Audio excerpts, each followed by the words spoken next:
America ने पहले France की क्लास लगा दी ऑस्ट्रेलिया के साथ डील में, और अब भारत के साथ फ्रांस डील करना चाहता है। रातों रात अमेरिका एक ऐसा प्रस्ताव ले आया है जो भारत को सोचने पर मजबूर कर सकता है। जानेंगे अमेरिका ने ऐसा कौन सा प्रस्ताव दिया है। तो वहीं सबसे बड़ा खेला बलूचिस्तान में। क्या बलूचिस्तान में पीएम मोदी की लगेंगी मूर्तियां? जानेंगे क्या है मामला, क्यों इतना बड़ा हलचल मचा हुआ है। आइए जानते हैं इन खबरों को विस्तार से। बाप बड़ा न भैया, सबसे बड़ा रुपया, यही हाल है अमेरिका जैसे पश्चिमी देशों में। दरअसल मामला ये है कि ये वो देश हैं जो अपने हथियारों को हर हाल में बेचना चाहते हैं, और जब कंपटीशन में दोस्त सामने आ जाता है तो दोस्त को भी रास्ते से हटा देना चाहते हैं। इस वक्त भारत को ऑफर किया गया F-18 सुपर हॉर्नेट, और राफेल ने ऑफर किया राफेल M को, जो भारत की नेवी के लिए इस वक्त 114 फाइटर जेट चाहिए। 114 फाइटर जेट की डील एक बहुत बड़ी डील है,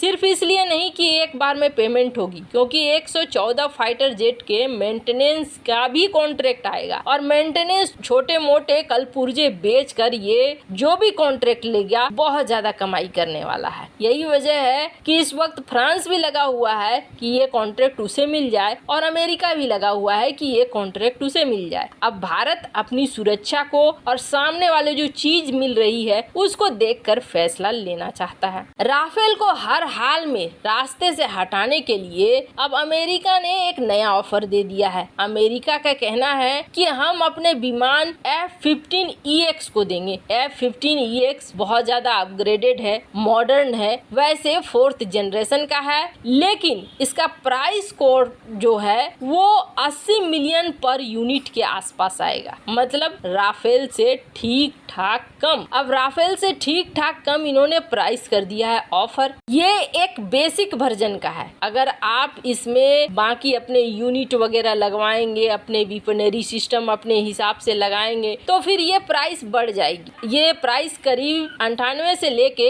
110 मिलियन डॉलर के आसपास आएगी। यानी एक एयरक्राफ्ट F-15EX अगर आप लेते हैं तो ये होगा 98 से 110 मिलियन पर एयरक्राफ्ट, अगर हम वेपनरी और अलग कंपोनेंट्स वगैरह लगवाते हैं तो। और राफेल के साथ क्या होता है, राफेल की जो बेसिक कॉस्ट है वो पड़ता है 120 मिलियन डॉलर का, और जब हम इसे मॉडिफाई करवाते हैं अपने हिसाब से तो अभी एक राफेल की कीमत पड़ी है 220 मिलियन पर एयरक्राफ्ट। प्राइस में एक ह्यूज डिफरेंस है, एक बड़ा डिफरेंस है। अब इस डिफरेंस के बाद भारत क्या राफेल को चुनता है या फिर अमेरिका के F-15EX को, ये देखने वाली बात होगी। हालांकि अमेरिका का ये ऑफर एक बार सोचने के लिए मजबूर जरूर कर रहा है। अब दोनों के फीचर्स में किस में बहुत ज्यादा अंतर पाता है भारत, ये देखना होगा, क्योंकि F-15EX भी एक दमदार प्लेन में ही आता है अमेरिका के। खैर, जहां अभी ये निर्णय भारत ने लिया नहीं है, लेकिन भारत को इस क्षेत्र में निर्णय जल्दी ही लेने होंगे। तो वहीं दूसरी तरफ आखिर बलूचिस्तान में पीएम मोदी की मूर्तियां लगने की बात क्यों हो रही है? बलूचिस्तान में इस वक्त कांड हो रहा है, ये देखने को मिल गया है। नाइला कादरी जो कि बलूचिस्तान की पीएम कहलाती हैं, जो बाहर हैं, बाहर रहते हुए भी ये वहाँ पर अपने आप को पीएम बोलती हैं और बलूचिस्तान को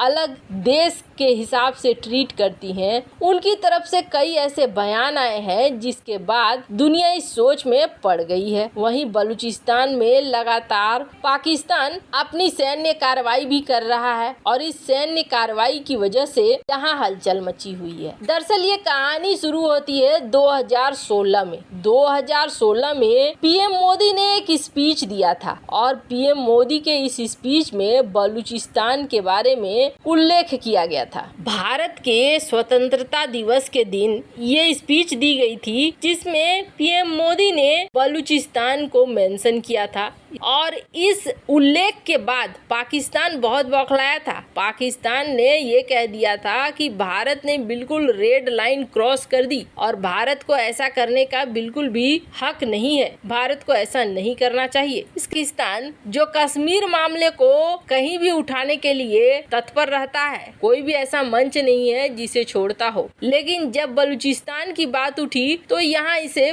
बहुत ही बुरा लग गया था। वहीं दूसरी तरफ जब जब 2019 में भारत ने आर्टिकल 370 हटाया पाकिस्तान से, तब बलूचिस्तान में खुशी की लहर दौड़ गई थी। बिल्कुल सही सुन रहे हैं आप। पाकिस्तान में भले ही खुशियां नहीं मनाई गई हो, लेकिन बलूचिस्तान के लोग जमकर जश्न मना रहे थे। बलूच लोगों की खुशी का अंदाजा इस बात से लगा सकते हैं कि बलूच महिला नेता नाइला कादरी ने उस वक्त ये कहा था कि पाकिस्तान बलोचों का नरसंहार कर रहा है। भारत के पीएम द्वारा जम्मू कश्मीर से 370 हटाए जाने का फैसला इस बलूच नेता ने कहा था कि एक साहस वाला कदम है। उन्होंने कहा कि दुनिया के किसी भी नेता ने कभी बलूचिस्तान के लिए आवाज नहीं उठाई, पर भारत ने उठाई। पाकिस्तान हम पर कभी हमला करता है तो कभी हमें प्रताड़ित करता है। वो पिछले 70 सालों से हम पर जुल्म कर रहा है। उन्होंने आगे कहा कि हम बलोच लोग एक कटोरे पानी के बदले 100 साल की वफा करते हैं और हमने अपनी जान देकर आज तक हिंगलाज के मंदिर को संभाले रखा है, मंदिर की हिफाजत की है। नाइला कादरी ने मोदी को अपना हीरो बताया है। उन्होंने कहा है कि बलूचिस्तान में पीएम मोदी को हीरो की तरह देखा जाता है और ये साथ में मेरे भाई भी है। बलूच नेता ने पाकिस्तान की गुलामी से बलूचिस्तान की आजादी को लेकर कहा, भारत हमें आजाद करने में मदद करता है तो भारत को भी दो फायदे होंगे। एक तो वो अपनी संस्कृति के मुताबिक मददगार की परंपरा को आगे बढ़ाएगा और दूसरा भविष्य में भारत को ऊर्जा के क्षेत्र में बलूचिस्तान उसका साथ देगा। इसके अलावा भारतीय लोगों को हिंगलाज मंदिर के दर्शन करने के लिए वीजा की जरूरत नहीं पड़ेगी। बलूची नेता नाइला कादरी ने 2016 से ही ये कहा था कि इस्लाम के नाम पर अब तक 40 लाख अफगानी तो 30 लाख बंगाली मुसलमान इस दहशतगर्दी का शिकार हुए हैं। कई बलूचों की हत्या की जा चुकी है। अब इसी क्रम में इन्होंने एक बार फिर इस बात को दोहराया है और इस बात को दोहराते हुए कहा है कि जिस दिन बलूचिस्तान आजाद हो जाएगा उस दिन बलूचिस्तान में पीएम मोदी की मूर्तियां जरूर लगेंगी। 2016 में ये बात हुई थी और बाद में इसे फिर से दोहराया गया। अभी कहा जा रहा है कथित तौर पर हाल ही में नाइला कादरी भारत आई हुई थी और भारत में ये मदद मांग रही थी। वैसे आपको क्या लगता है, बलूचिस्तान मामले में क्या भारत को कूदना चाहिए या नहीं कूदना चाहिए? कमेंट कर अपनी राय जरूर बताएं। जल्द मिलते हैं अगले वीडियो में नई खबर के साथ।